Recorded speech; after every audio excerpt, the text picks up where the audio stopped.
menurut ayat Quran dan hadis Nabi itu nanti ada bermacam-macam. Ada orang beriman itu yang dimasukkan surga. Ada orang beriman itu yang dimasukkan ke dalam surga. Ada orang beriman itu yang disebut penduduk surga. Kenapa lain-lain, Pak? Karena waktu di dunia amalannya juga lain-lain. Ada orang beriman yang masuk surga. Ini paling murah tiketnya. Mau masuk surga?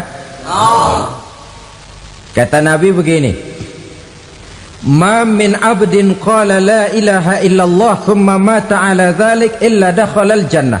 Kalau seorang hamba sudah mengucap dua kalimat syahadat, dia yakin dengan kebenaran kalimat itu sampai matinya, orang itu akan masuk surga.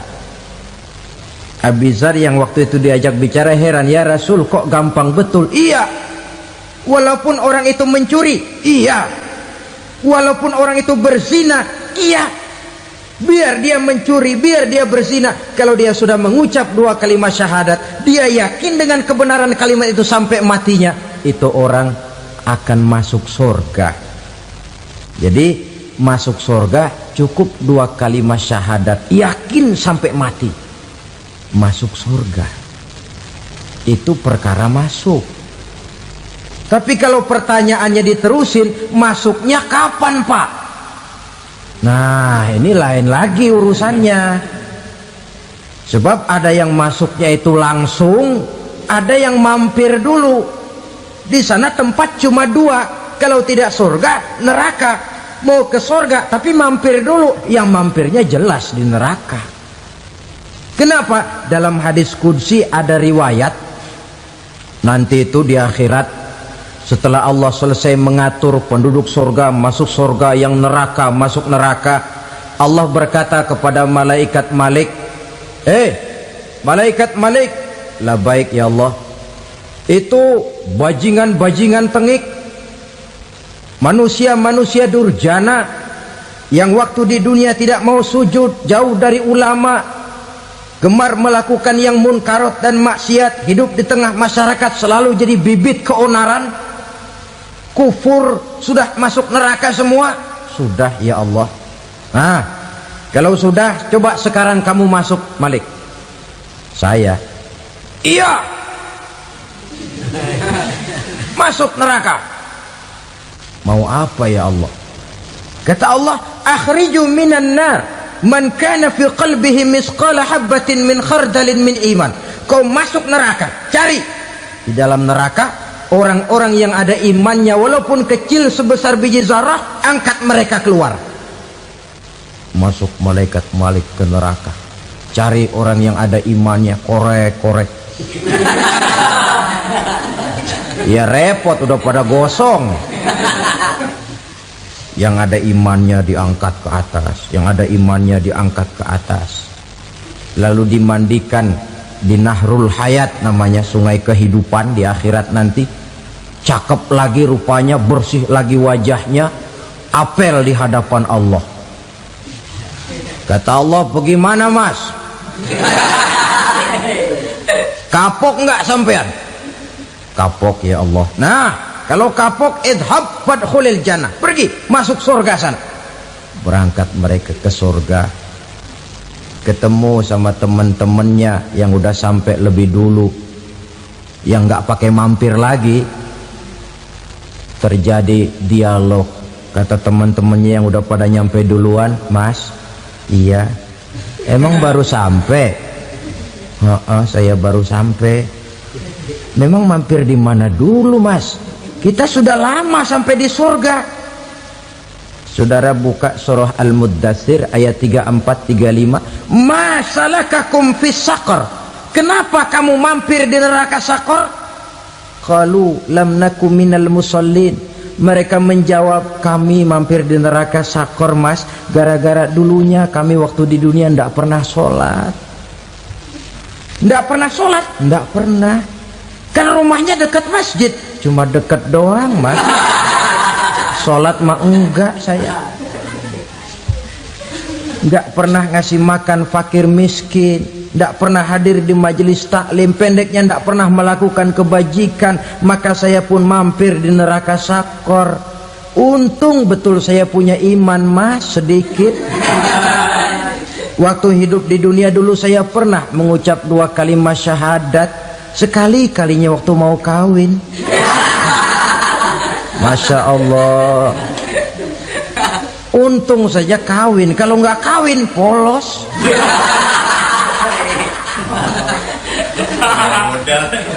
Itu juga pengulu sudah setengah mati ngajarin.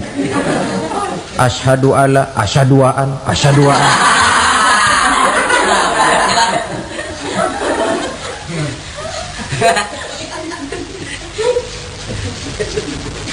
Ini namanya masuk surga, ada mampir dulu.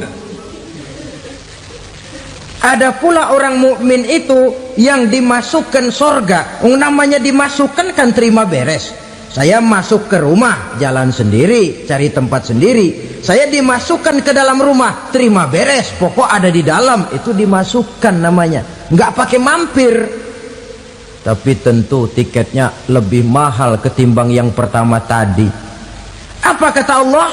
Innal ladzina amanu wa amilus salihat la ukaffiranna anhum sayyi'atihim wa la udkhilannahum jannah. Sesungguhnya orang-orang yang beriman kemudian beramal soleh, kami hapuskan segala dosa dan kesalahannya, kami masukkan mereka ke dalam surga. Lihat ayatnya, Allah yang memasukkan, kita yang dimasukkan. Tidak pakai transit, tidak usah mampir. Cuma tidak cukup syahadat, tidak cukup amanu, tapi diiringi dengan wa'amilus salih. Iman, amal. Tidak cukup syahadat, lalu dibuktikan dia sholat, dia zakat, puasa, lalu dia melakukan berbagai macam kebajikan. Ini yang menyebabkan dia tidak pakai mampir di tempat yang bernama sakor. Lalu ada pula orang mukmin itu yang disebut penduduk sorga. Wah, ini sudah VIP ini. Ashabul jannah, penduduk sorga. Siapa mereka? Kata Allah, innal ladzina amanu summa istaqamu fala khaufun alaihim wala hum yahzanun ulaika ashabul jannah hum fiha khalidun. Sesungguhnya orang-orang yang beriman lalu istiqamah, tetap dalam melaksanakan perintah Allah, tidak goyah, tidak labil tapi stabil, istiqamah, mereka tidak takut dan tidak bersedih hati. Merekalah penduduk surga. Iman, istiqamah. Tidak punya duit, sembahyang. Banyak duit, sembahyang. Miskin, sembahyang. Kaya, tetap sembahyang. Istiqamah. Kadang orang kalau susah rajin ke masjid, banyak duitnya ngelihat masjid melengos. Waktu miskin hamba Allah, setelah kaya jadi hamba harta. Bergeser, tidak ada nilai istiqomahnya. Saudara-saudara, dengan begitu penduduk neraka itu dua. Ada penduduk permanen, ada penduduk yang semi permanen. Yang semi permanen orang-orang beriman yang mempunyai dosa besar. Mereka masuk ke neraka untuk menerima azab sesuai dengan dosanya. Bila selesai masa azab itu, mereka akan diangkat untuk ditempatkan kembali ke dalam surganya Allah Subhanahu wa ta'ala. Nah, dikala itulah saudara-saudara, ada yang disebut syafaat dari Rasulullah Sallallahu Alaihi Wasallam. Tapi tentu jangan lupa, syafaat ini ibarat kain menambal dia. Kita punya kain bolong-bolong sedikit, syafaat yang menambal. Sholat kita ada kurang dikit, sedekah kita ada campur riak dikit, amalan kita ada tidak karena Allah dikit, kita berharap syafaat. Jadi biarlah kain masih bolong-bolong, yang penting punya kain. Tapi kalau kainnya tidak ada, yang ditambal apanya? Sholat tidak, puasa tidak, zakat tidak, berharap syafaat syafaat saja. Ya, terlalu berlebihan itu. Saudara hadirin yang saya hormati, apabila selesai proses penghisaban, proses penghitungan, maka dikala itulah manusia terbagi dalam dua kelompok besar. Fariqun fil jannah wa fariqun fis sa'ir. Sekelompok orang-orang beruntung yang masuk ke dalam surga, dan sekelompok lagi masuk ke dalam neraka. Ibu-ibu, saudara-saudara kaum muslimin rahimakumullah, pada pertemuan yang lalu sudah saya jelaskan bahwa hidup selalu berakhir dengan kematian. Apabila datang kematian menimpa seseorang, datanglah kiamat baginya. Itu yang disebut dengan kiamat kecil. Hakikatnya mati adalah perpindahan dari kehidupan di dunia ini menuju kehidupan di alam barzakh. Menunggu kita di alam barzakh sampai datangnya saat kiamat, entah 10 tahun, entah 100 tahun, entah 1000 tahun, hanya Allah saja yang maha tahu. Adapun orang-orang beriman yang melakukan amal kebajikan dalam kehidupan di dunia ini, masa penantian yang lama di alam barzakh buat mereka sebentar saja. Tetapi bagi orang-orang kafir yang ingkar, yang tidak beriman kepada Allah, yang hidup di dunia cuma menumpuk-numpuk dosa, tentu penantian di alam barzakh akan merupakan waktu yang sangat lama. Bukankah dalam kehidupan kita waktu itu memang relatif? Contoh misalnya, bagi pemuda-pemudi yang sedang duduk asyik memadu cinta, waktu 4-5 jam saja rasanya cuma 4-5 menit. Tenggelam oleh keasikan. Tapi buat orang yang berbaring di rumah sakit, meratap di balik-balik apa itu tembok derita kata lagu, di balik dinding-dinding penjara, sehari bagai seminggu, seminggu rasa sebulan, sebulan boleh jadi rasa setahun. Penantian yang sangat lama. Kapan kiamat itu akan datang? Ini rahasia Allah. Jangankan kita yang orang awam, baginda Nabi sendiri tidak diberitahu oleh Allah kapan kiamat itu akan terjadi. Tetapi sungguh pun demikian, banyak hadis-hadis yang menjelaskan ciri atau tanda-tanda datangnya kiamat. Nah, kalau sudah bicara soal tanda, tanda kiamat itu ada dua. Pertama yang disebut alamatus sughra, tanda-tanda kecil. Ini waktunya masih ada tenggang. Ada yang dinamakan alamatul kubra, tanda-tanda besar, artinya kiamat sudah diambang pintu. Apa tanda-tanda kecil dari datangnya hari kiamat itu? Misalnya kata Nabi, apabila ilmu sudah diangkat oleh Allah, artinya apabila ulama sudah banyak wafat, minat orang belajar agama berkurang, lalu kebodohan nampak merajalela di mana-mana, zina dikerjakan secara terbuka, minuman-minuman keras jadi kebanggaan, itu termasuk di antara tanda-tanda kecil terjadinya hari kiamat. Apalagi misalnya iza waladatil ammatu rabbataha, apabila budak sudah melahirkan tuan. Apa maksudnya? Ada yang mentafsirkan apabila anak sudah bisa membudaki orang tuanya. Orang tua yang melahirkan dia, yang membesarkan dia, demi setelah si anak besar jadi orang berpangkat, bertitel, berharta, berkedudukan, jadilah orang tua itu budaknya.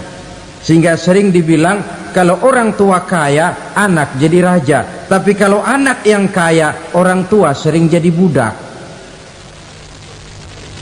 Apalagi munculnya fitnah yang bergelombang, timbul perang antara dua bangsa yang besar, waktu berjalan terasa sangat pendek sekali. Itu merupakan tanda di antara tanda-tanda kiamat. Termasuk di dalamnya sulit membedakan mana laki, mana perempuan. Kan kalau tanda-tanda kayak begini sekarang sudah banyak kita lihat kan. Ulama banyak wafat, penggantinya sulit. Zina dikerjakan berterang-terangan, minuman keras jadi kebanggaan, banyak anak membudaki orang tuanya, sulit membedakan mana laki mana perempuan.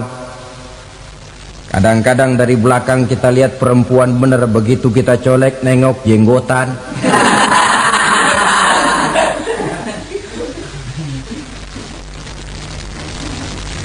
Ini termasuk tanda-tanda kecil, masih ada tenggang sampai akan terjadinya kiamat itu. Nah, yang dimaksud dengan tanda-tanda besar, ini tanda besar artinya kiamat sudah di ambang pintu. Pertama, matahari terbit dari sebelah barat. Apabila matahari sudah terbit dari arah sebelah barat, tertutuplah sudah pintu taubat. Bersabda Nabi kita, la taqumus sa'atu hatta tatlu'a syamsu min maghribiha. Tidak akan datang hari kiamat sampai matahari terbit dari arah sebelah barat. Wa iza tala'at, manakala matahari telah terbit dari arah sebelah barat, wara'ahan nasu, manusia banyak menyaksikan itu, amanu ajma'un, mereka pun lalu beriman. Yang tadinya kafir, yang tadinya ingkar, yang tadinya membangkang, setelah melihat matahari terbit dari sebelah barat, buru-buru beriman, berlomba-lomba mengucap dua kalimat syahadat. Tapi apa yang terjadi? Kata Nabi, wadzalika hina la yanfa'u nafsan imanuha lam takun amanat min qabl. Hari itu adalah hari yang iman sudah tidak berguna lagi bagi seseorang apabila sebelumnya memang dia tidak pernah beriman. Au kasabat fi imaniha khaira, atau beriman tetapi tidak pernah melakukan kebajikan di dalam keimanannya itu. Hari yang sudah kasib, hari yang sudah terlambat, beriman tidak akan ada gunanya lagi. Ini pelajaran buat kita. Sebelum sang surya terbit dari sebelah barat, sebelum nafas sampai di tenggorokan, artinya pintu taubat masih terbuka. Kalau dua hal itu sudah terwujud, nafas sudah sampai di kerongkongan atau matahari sudah terbit dari arah sebelah barat, tertutuplah sudah pintu taubat. Tak ada lagi gunanya pangkat, jabatan, harta, bahkan beriman pun dalam suasana macam itu too late, kata orang Kulon. Sudah terlambat. Matahari terbit dari arah sebelah barat, itu tanda besar, artinya kiamat sudah di ambang pintu. Lalu apalagi tanda besar? Munculnya Dajjal.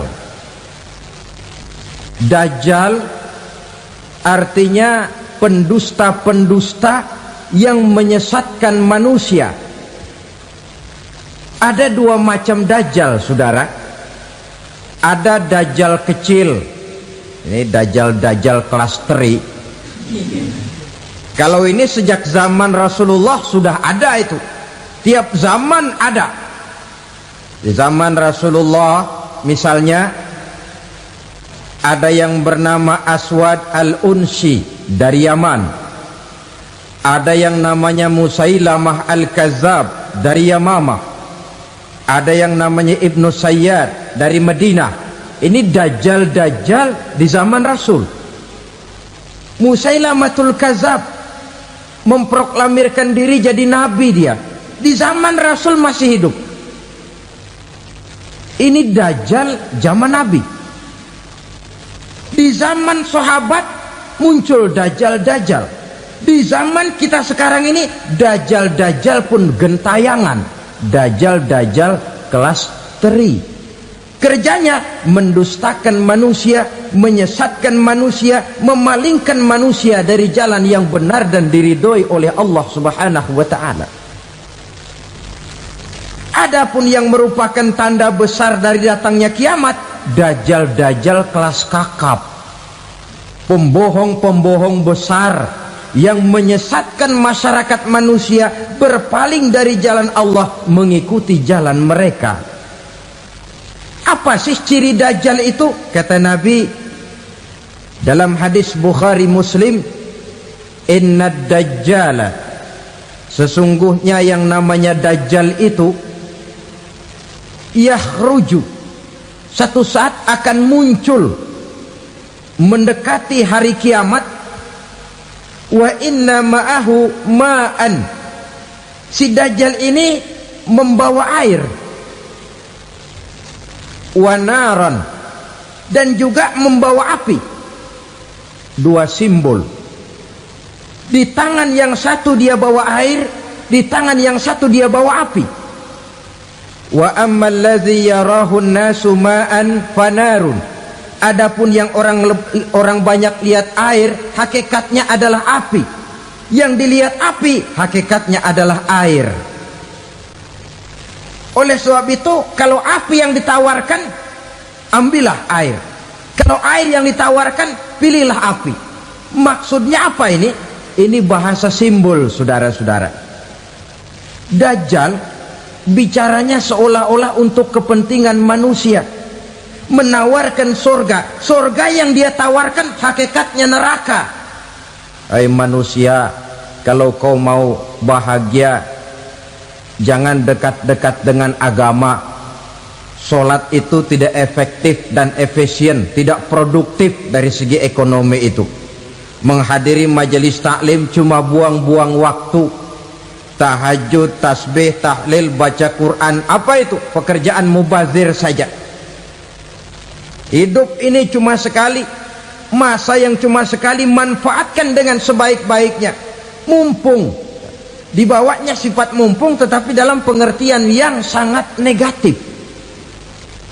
Bicaranya seolah-olah untuk kepentingan manusia, tetapi sebenarnya menjerumuskan manusia. Menawarkan air, tapi sebenarnya api. Menawarkan api, tapi hakikatnya air. Buat apa kamu sholat? Buat apa kamu bayar zakat? Buat apa kamu puasa? Surga yang dicanangkan dajjal, hakikatnya neraka. Neraka yang digambarkan dajjal, pada dasarnya adalah surga. Jadi memutarbalikan fakta itu kerjaan dajjal. Yang hak jadi batil, yang batil dibilang hak, yang benar jadi salah, yang salah malah jadi benar. Tuntunan disuruh jadi tontonan, tontonan malah menjadi tuntunan. Itu pekerjaan dajjal profesinya. Zamannya Nabi Adam, dajjalnya kan iblis. Betul? Betul. Apa sih gang kerayuan iblis itu?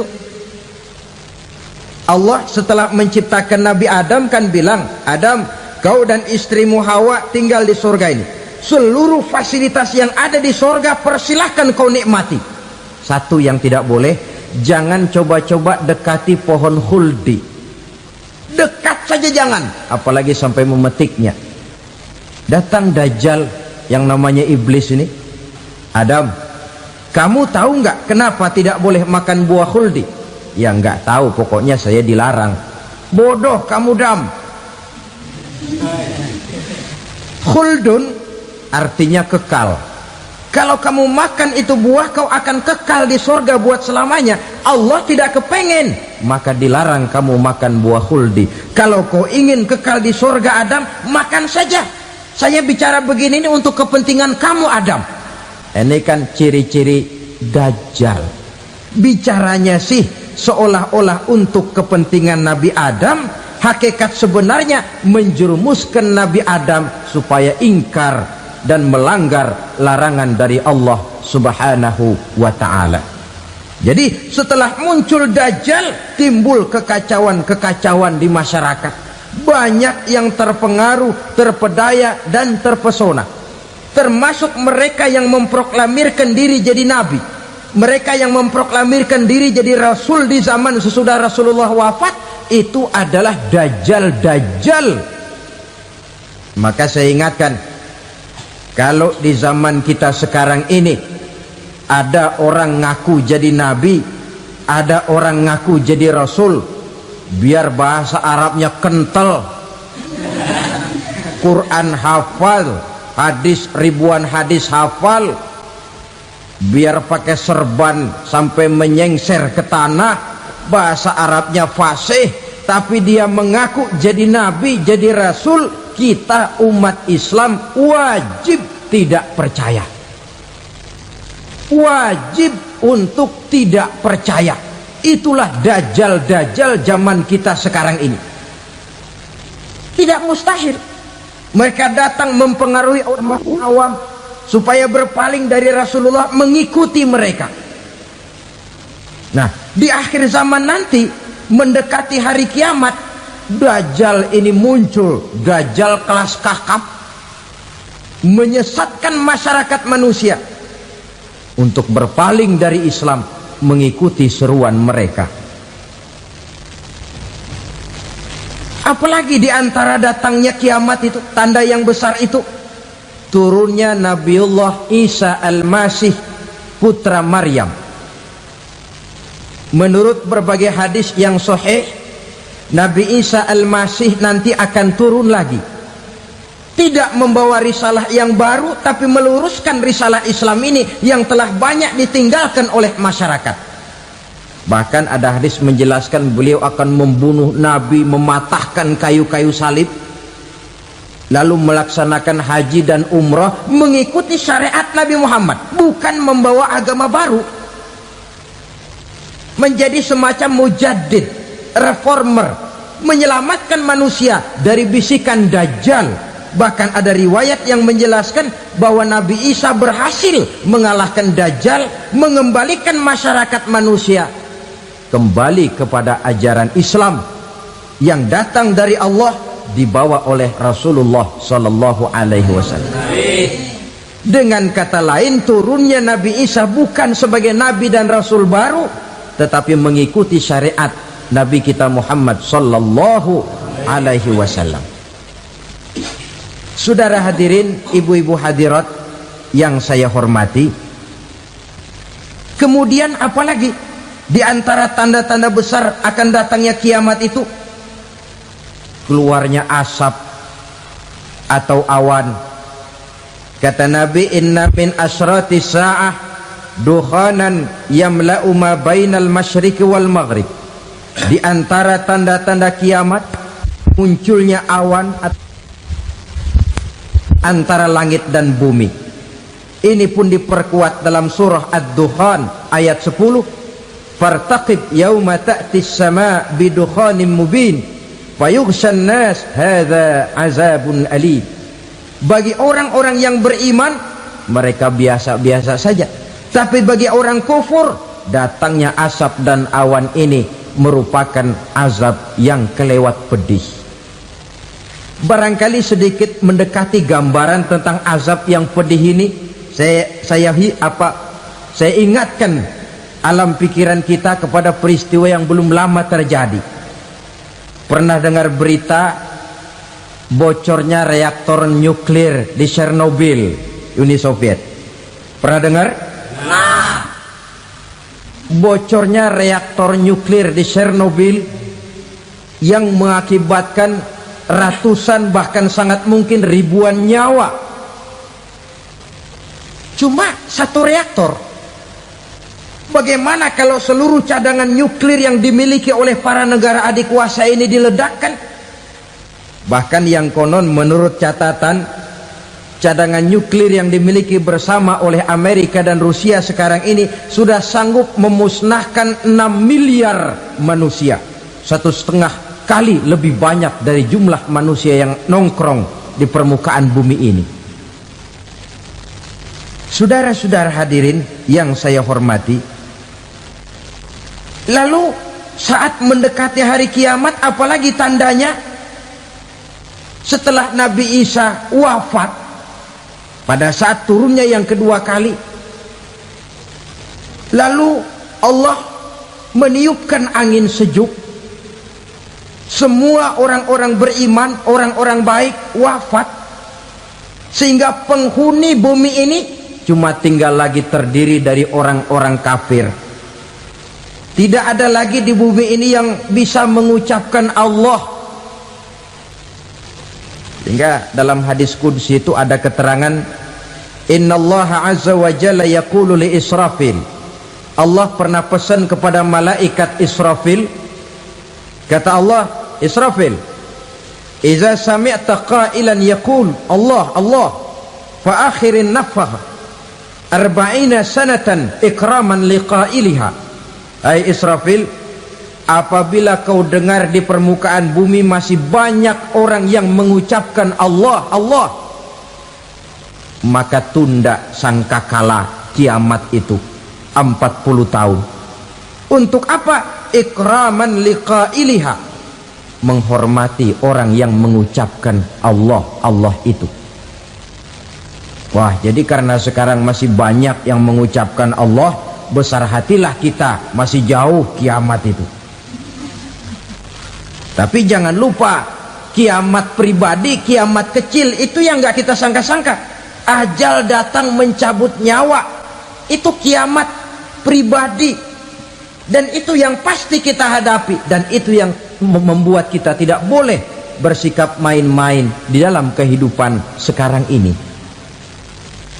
Saudara hadirin yang saya hormati, tidak ada lagi orang-orang muslim, seluruh penduduk dunia ini kafir. Lalu terciptalah struktur sosial yang berlandaskan prinsip hidup semau gue. Bakal terjadilah prinsip di mana yang kaya menyantap yang miskin, yang kuat menindas yang lemah. Hidup sudah bagaikan di rimba belantara, berlaku hukum rimba, siapa yang kuat dia yang menang, siapa yang lemah menjadi mangsa. Timbul kekacauan, maksiat merajalela, munkarat menjadi-jadi, sehingga isi bumi ini penuh dengan segala macam perbuatan dosa. Tidak ada perlunya lagi alam diperpanjang temponya. Datang saat yang sudah dijanjikan oleh Allah Azza wa Jalla, maka terjadilah yang disebut kiamat kubra, kiamat besar, kiamat ancur-ancuran. Bagaimana kejadian ini dimulai? Dalam surah Az-Zumar ayat 68, Allah Subhanahu wa taala berfirman, wa nufikha fis suri fasa'iqa man fis samawati wa man fil ardi illa man sya'allahu. Maka manakala ditiuplah sangkakala, terkejutlah seluruh yang ada di langit dan seluruh yang ada di bumi. Bila saat kiamat datang, Allah perintah malaikat Israfil, Israfil, tiup sangkakalamu. Ditiuplah sangkakala oleh malaikat Israfil. Yang akibat daripada tiupan itu, seluruh yang ada di langit, seluruh yang ada di permukaan bumi terkejut. Yang ada di langit siapa? Malaikat kan. Bayangin aja kalau malaikat kaget, apalagi kita. Terkejut seluruh makhluk yang ada di bumi, yang ada di langit mendengar suara sangkakala itu. Bunyinya tidak sanggup kita bayangkan dahsyatnya. Ledakan nuklir, ledakan neutron, belum apa-apa ketimbang bunyi sangkakala malaikat Israfil ini. Nah, lalu mendengar bunyi sangkakala ini, gemparlah makhluk, kacaulah alam. Bumi gempa, planet-planet bertabrakan, gunung meletus, air laut tumpah ke darat, angin topan bertiup, halilintar menyambar, lalu semua yang bernama hidup mati total. Mati bareng tanpa persiapan. La haula wala quwata illa billah. Saya kadang-kadang dalam tafakur bermohon, ya Allah, mudah-mudahan saya enggak nemuin kiamat beneran. Ngeri. Tidak bisa kita bayangkan macam apa suasana seperti itu. Allah saja banyak memberikan gambaran, misalnya Al-Qari'ah, wa mal qari'ah, wa ma adraka mal qari'ah. Kejadian yang menggemparkan. Tahukah kamu apa kejadian yang menggemparkan itu? Yauma yakunun nasu kal farasil mabsus wa takunul jibalu kal ihnil manfus. Pada saat itu manusia berterbangan bagai kupu-kupu, gunung berterbangan seperti kapas ditiup angin. Gunung saja macam kapas, konon lagi manusia. Kematian total, mulai semut sampai gajah mati, jin mati, iblis mati, malaikat mati. Malaikat saja mati.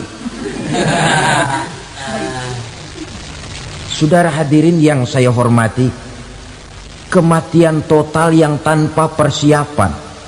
Orang bilang, Pak, kalau mati bareng begitu yang repot malaikat maut dong ya. Cabut sana, cabut sini. Itu kalau menurut logika kita, mestinya begitu menurut logika. Tapi logika juga yang nggak perlu serepot itu.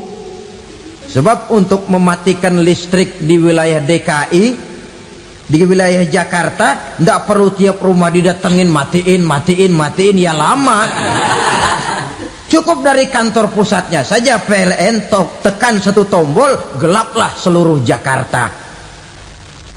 Saudara hadirin yang saya hormati, kematian total. Lalu setelah kematian total, planet-planet juga mati, dalam arti tidak bergerak dan beredar. Angin mati, dalam arti tidak bertiup. Air mati, dalam arti tidak ada riak gelombang. Pokoknya semua mati. Kullu nafsin za'iqatul maut, semua yang bernafas mati. Dalam ayat lain, kullu man 'alaiha fan, semua yang ada di permukaan bumi fana. Yang kekal cuma Allah Subhanahu wa ta'ala. Yang paling belakang mati malaikat maut dan malaikat Israfil. Tapi mati juga sesuai dengan janji Allah. 40 lamanya. Tidak dijelaskan oleh Abi Hurairah 40 jam, apa 40 hari, apa 40 tahun. Hadis-hadis cuma menyebutkan 40 saja. Sunyi alam, yang tinggal cuma Allah saja lagi. Ketika itu Allah berseru-seru, katanya, limanil mulkul yauma, siapa para penguasa hari ini? Mana itu raja-raja dan penguasa yang dulu mengaku jadi Tuhan? Fir'aun, mana Fir'aun sekarang? Yang dulu jadi raja, merasa berhasil, sombong, lalu tidak mau turun-turun dari kekuasaannya, sampai kepada puncak kekurang ajarannya mengangkat diri jadi Tuhan. Mana itu Fir'aun? Namrus, mana sekarang Namrus? La ilaha illa ana, ternyata tidak ada Tuhan lain selain daripada aku, kata Allah.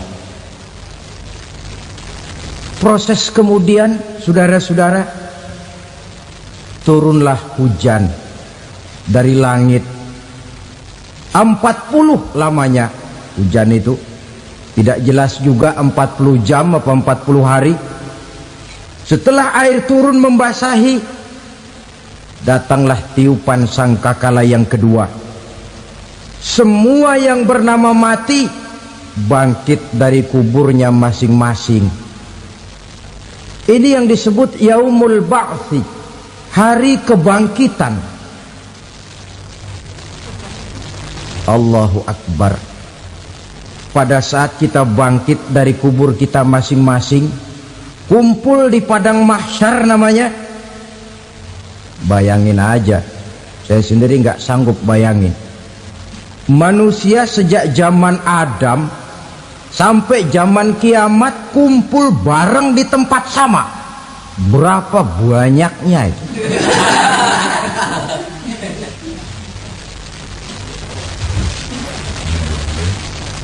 Dan yang luar biasa menurut satu riwayat, pada saat bangkit itu, Masya Allah, roman muka kita berubah, disesuaikan dengan amalan kita waktu di dunia ini. Barang siapa yang waktu di dunia amalannya itu amalan tikus, di akhirat nanti dia bangkit dari kubur, mukanya seperti muka tikus. Gagah betul badannya, tapi mukanya seperti tikus. Kenapa? Amalannya waktu di dunia seperti amalan tikus. Apa amalan tikus itu? Suka ngegeragoti barang yang sudah disimpan rapi-rapi. Orang sudah simpan uang rapi-rapi, simpan perhiasan rapi-rapi, digeragoti oleh tikus. Maling-maling, pencoleng-pencoleng, koruptor-koruptor, itu nanti di akhirat nanti kita lihat mukanya seperti muka tikus. Oh, ini waktu di dunia suka nyolong, hanya seperti muka tikus. Barang siapa yang waktu di dunia ini amalannya itu amalan macan, dia akan bangkit nanti mukanya seperti muka macan. Apa amalan macan? Macan itu amalannya menang-menangan. Orang yang mau menang saja nggak mau mengalah. Coba lihat di hutan, kenal hutan nggak? Di hutan, raja hutan di mana-mana pasti macan, betul kan? Betul. Padahal hutan belum pernah bikin pemilihan umum. Tapi macan tidak peduli ada pemilihan umum apa tidak, pokok saya raja. Sebab apa? Macan jadi raja itu bukan karena benar, tapi karena kuat jadi raja. Setelah dia jadi raja, rakyat hutan yang mesti dilindungi malah dimakan oleh raja macan. Kambing rakyat hutan dimakan oleh macan. Ayam rakyat hutan dimakan oleh macan. Itu nanti kita lihat di akhirat itu mukanya seperti muka macan, gagah betul. Lalu barang siapa yang di dunia ini amalannya itu seperti amalan anjing, nanti dia punya muka seperti muka anjing. Apa amalan anjing? Pertama, anjing itu kalau disuruh jaga rumah, dia tidak bisa membedakan mana maling, mana tamu. Biar yang datang maling, kalau bawa tulang, anjing kalem. Yang kedua, anjing itu akan setia kepada siapa saja yang memberinya roti. Siapa yang memberinya roti, itulah majikannya. Apa kata majikannya pasti dia laksanakan. Soal benar atau salah dia tidak peduli. Setelah anjing dapat roti, dia tidak punya pilihan lain kecuali bilang, abdi mah kumaha juragan wae ayeuna mah.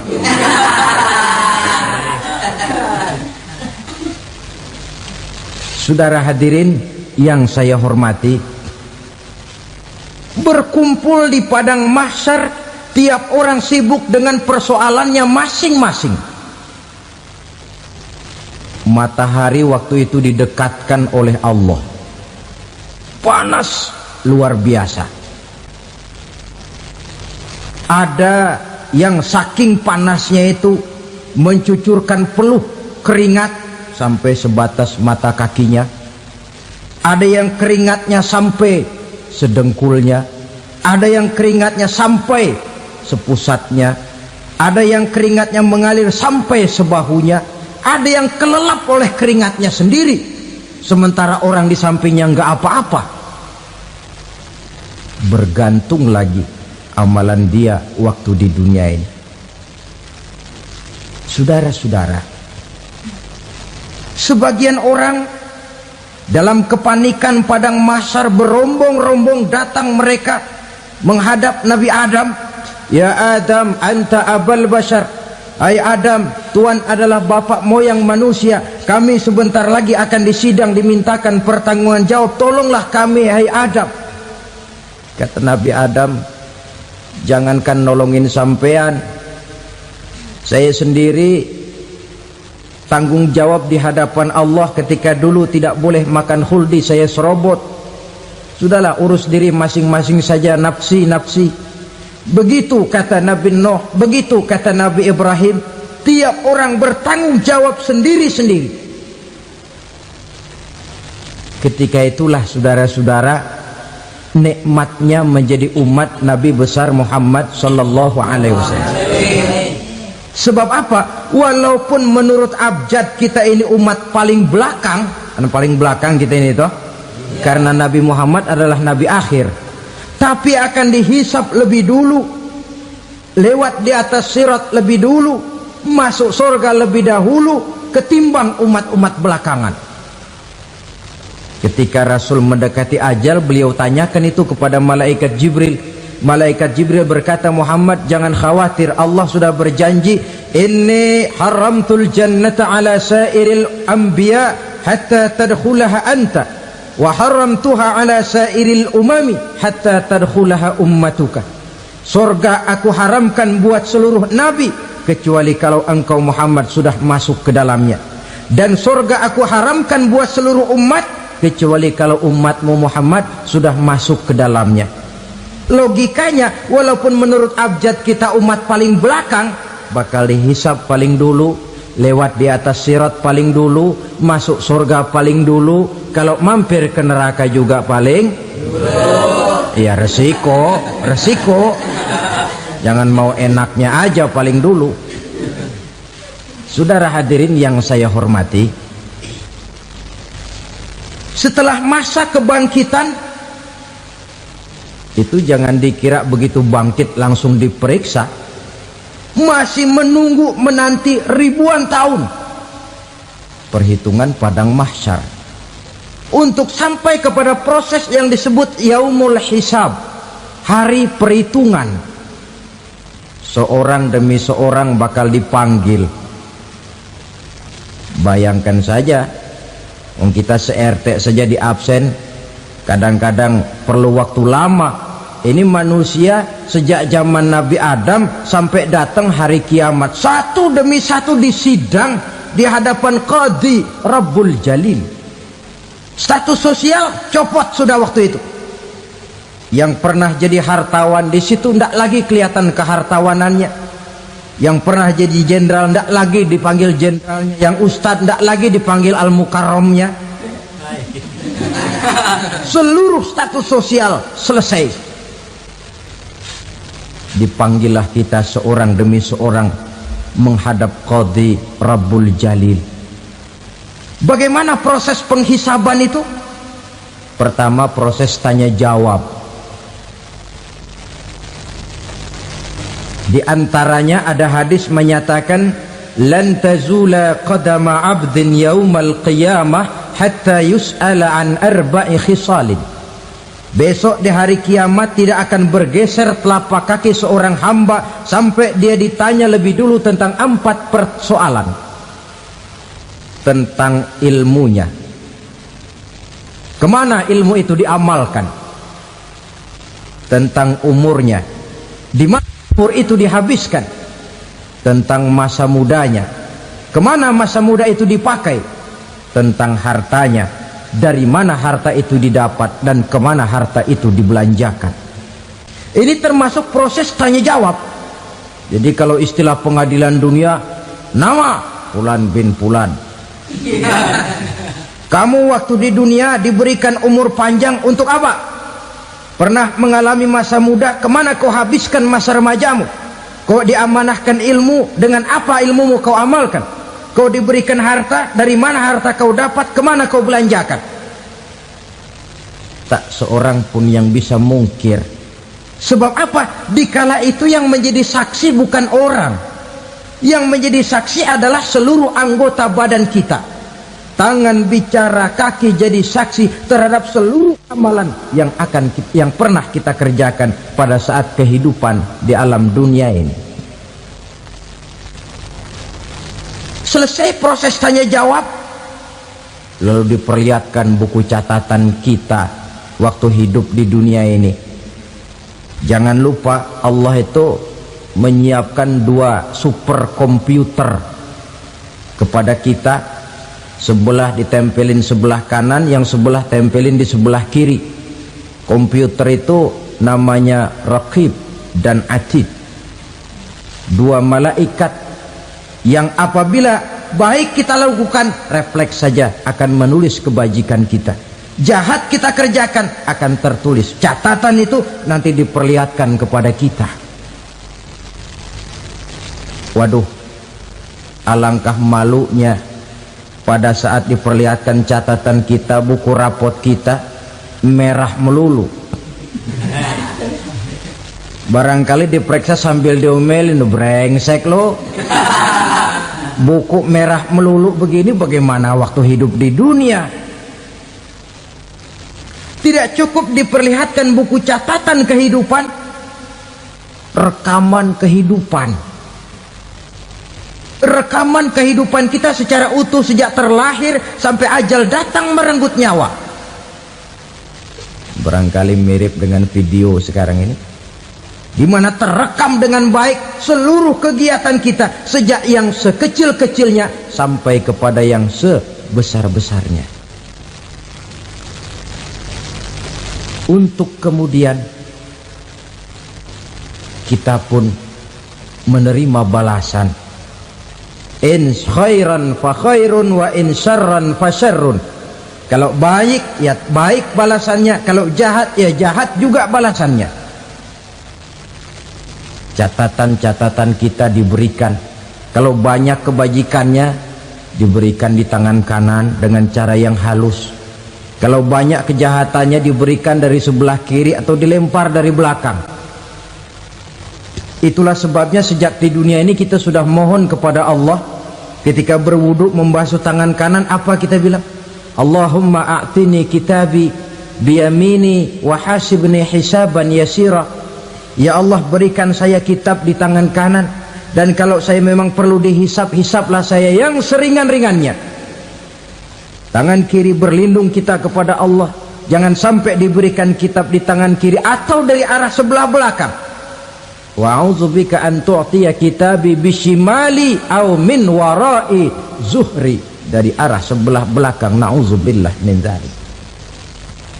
Setelah selesai lewat proses penghisaban, lewat mizan, timbangan, maka yang sudah selesai dihisab itu bergeraklah menuju sirat, jembatan yang terbentang menuju surga melalui neraka.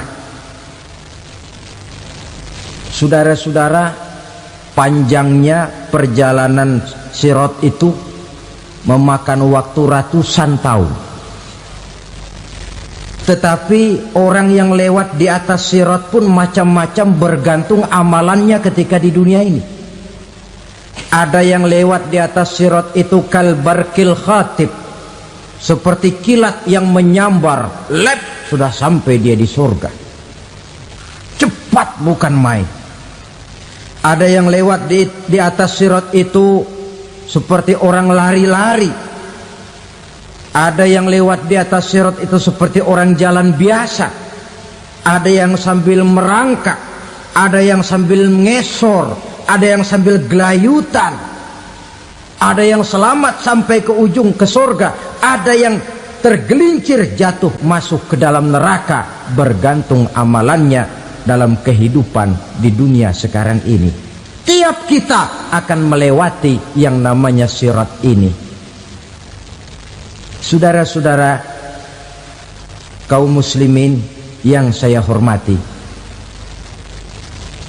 dengan demikian mereka yang selamat melalui sirat sampai ke terminal akhir surga, mereka yang ketika dihisab ternyata banyak kejahatannya daripada kebaikannya, mereka singgah di dalam neraka. Nah, adapun orang-orang yang beriman menurut ayat Quran dan hadis Nabi itu nanti ada bermacam-macam. Ada orang beriman itu yang dimasukkan surga. Ada orang beriman itu yang dimasukkan ke dalam surga. Ada orang beriman itu yang disebut penduduk surga. Kenapa lain-lain, Pak? Karena waktu di dunia amalannya juga lain-lain. Ada orang beriman yang masuk surga. Ini paling murah tiketnya. Mau masuk surga? Kata Nabi begini, ma min abdin qala la ilaha illallah thumma mata ala dhalik illa dakhalal jannah. Kalau seorang hamba sudah mengucap dua kalimat syahadat, dia yakin dengan kebenaran kalimat itu sampai matinya, orang itu akan masuk surga. Abi Dzar yang waktu itu diajak bicara heran, ya Rasul kok gampang betul? Iya, walaupun orang itu mencuri, iya, walaupun orang itu berzina, iya, biar dia mencuri, biar dia berzina, kalau dia sudah mengucap dua kalimat syahadat, dia yakin dengan kebenaran kalimat itu sampai matinya, itu orang akan masuk surga. Jadi masuk surga cukup dua kalimat syahadat, yakin sampai mati, masuk surga. Itu perkara masuk. Tapi kalau pertanyaannya diterusin, masuknya kapan, Pak? Nah, ini lain lagi urusannya. Sebab ada yang masuknya itu langsung, ada yang mampir dulu. Di sana tempat cuma dua, kalau tidak surga, neraka. Mau ke surga tapi mampir dulu, yang mampirnya jelas di neraka. Kenapa? Dalam hadis qudsi ada riwayat, nanti itu di akhirat, setelah Allah selesai mengatur penduduk surga masuk surga, yang neraka masuk neraka, Allah berkata kepada malaikat Malik, malaikat Malik, labaik ya Allah, itu bajingan-bajingan tengik, manusia-manusia durjana yang waktu di dunia tidak mau sujud, jauh dari ulama, gemar melakukan yang munkarat dan maksiat, hidup di tengah masyarakat selalu jadi bibit keonaran, kufur, sudah masuk neraka semua. Sudah ya Allah. Nah, kalau sudah, coba sekarang kamu masuk, Malik. Saya, iya, masuk neraka. Mau apa ya Allah?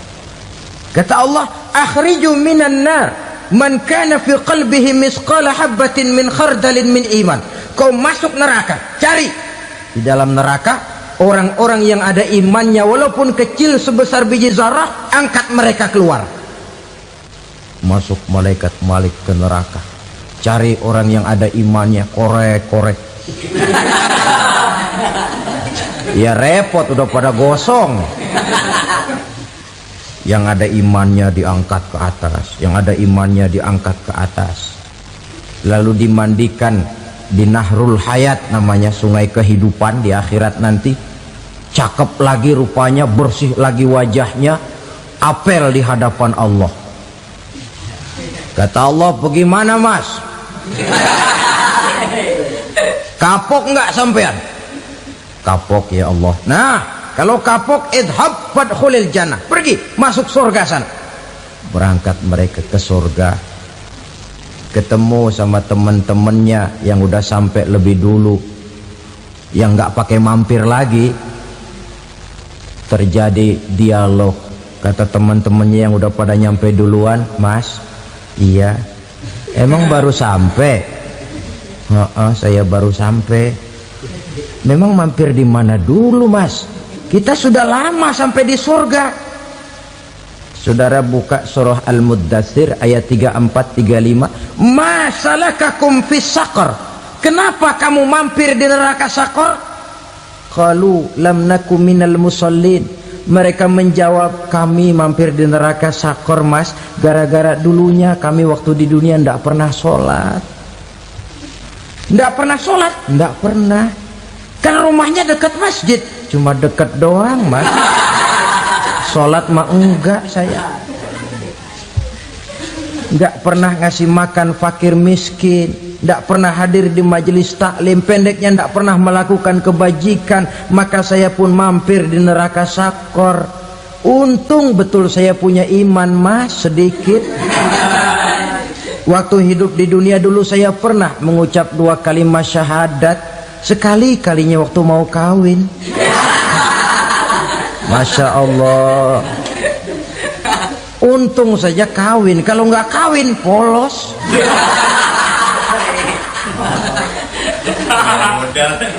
Itu juga pengulu sudah setengah mati ngajarin.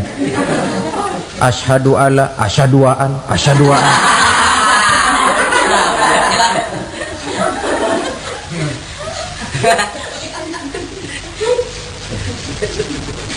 Ini namanya masuk surga, ada mampir dulu. Ada pula orang mukmin itu yang dimasukkan surga. Namanya dimasukkan kan terima beres.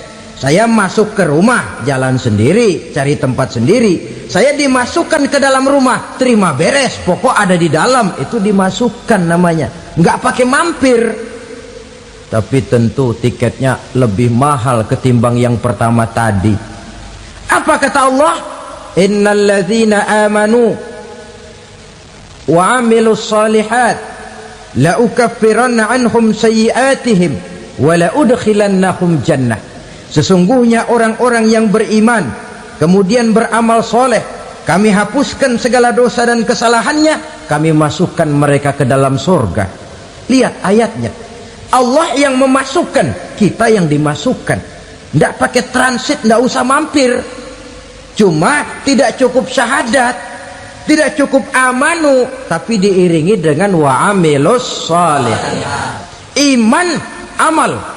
Tidak cukup syahadat, lalu dibuktikan dia sholat, dia zakat, puasa, lalu dia melakukan berbagai macam kebajikan. Ini yang menyebabkan dia tidak pakai mampir di tempat yang bernama Saqar. Lalu ada pula orang mukmin itu yang disebut penduduk surga. Wah, ini sudah VIP ini. Ashabul jannah, penduduk surga. Siapa mereka? Kata Allah, innal ladzina amanu summa istaqamu fala khaufun alaihim wala hum yahzanun ulaika ashabul jannah hum fiha khalidun. Sesungguhnya orang-orang yang beriman lalu istiqamah, tetap dalam melaksanakan perintah Allah, tidak goyah, tidak labil tapi stabil, istiqamah, mereka tidak takut dan tidak bersedih hati, merekalah penduduk surga. Iman, istiqamah.